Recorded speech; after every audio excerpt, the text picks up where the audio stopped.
को जय मसीह की। मेरे प्रियो, मैं विश्वास करता हूं कि आप एक धर्मी जीवन जीने की कोशिश कर रहे हैं, लेकिन जैसा ही आप धर्मी जीवन जीने की कोशिश करते हैं तो आपके मन के अंदर में शैतान इस बात को प्रवेश करा देता है कि धर्मी के जीवन में केवल मात्र आशीष ही आशीष होती है और उसके जीवन में किसी भी प्रकार की दुख नहीं आती। लेकिन मैं आपके सम्मुख में कहना चाहता हूं कि ये सरासर गलत है, ये झूठी शिक्षा है कि धर्मी के जीवन में कभी भी दुख और तकलीफें नहीं आती। जब हम बाइबल पढ़ते हैं लूका रचित सुसमाचार 1 अध्याय उसका 5 पद से आगे, तो वहां पर यूहन्ना बपतिस्मा दाता का जो जन्म है कि किस प्रकार होगा उसका विवरण दिया हुआ है।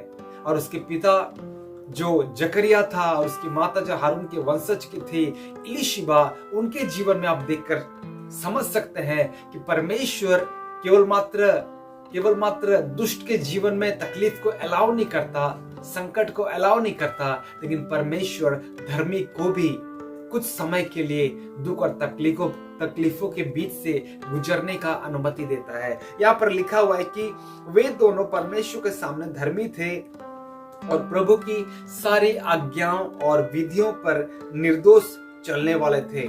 फिर 7 पद कहता है उनके कोई भी संतान ना थी क्योंकि इलीशिबा बांझ थी। आप क्या समझ रहे हैं कि केवल मात्र दुष्ट के जीवन में ही तकलीफ आता है, धर्मी के जीवन में तकलीफ नहीं आता? ना, यहाँ पर लिखा हुआ है कि वे परमेश्वर की विधि, परमेश्वर की आज्ञाओं पे चलने वाले व्यक्ति थे। परमेश्वर की आज्ञा जिस प्रकार बताती है, परमेश्वर की आज्ञा जिस प्रकार कहती है, उसमें वे निर्दोष चलने वाले थे। लेकिन 7 पद कहता है कि इलीशिबा बांझ थी।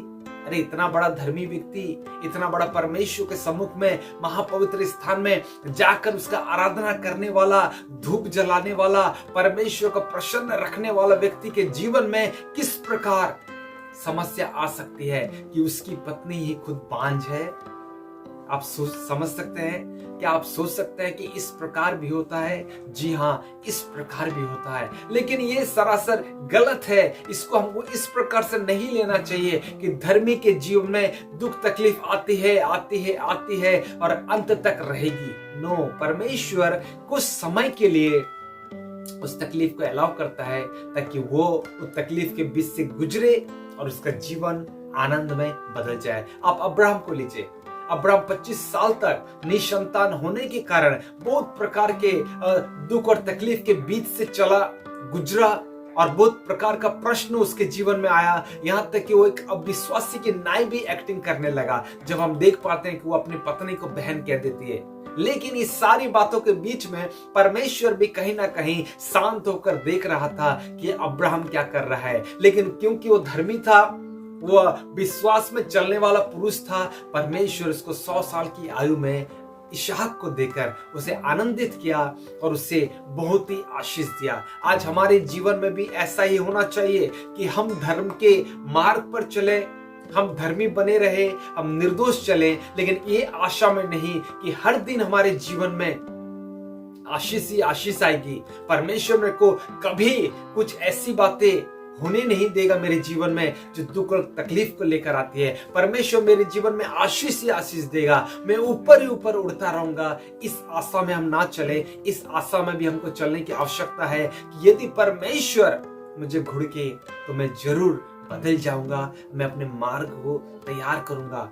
क्योंकि वचन बताती है कि धर्मी के जीवन में बहुत सी विपत्ति आती है, लेकिन परमेश्वर उन सारी बातों से उनको क्या करता है?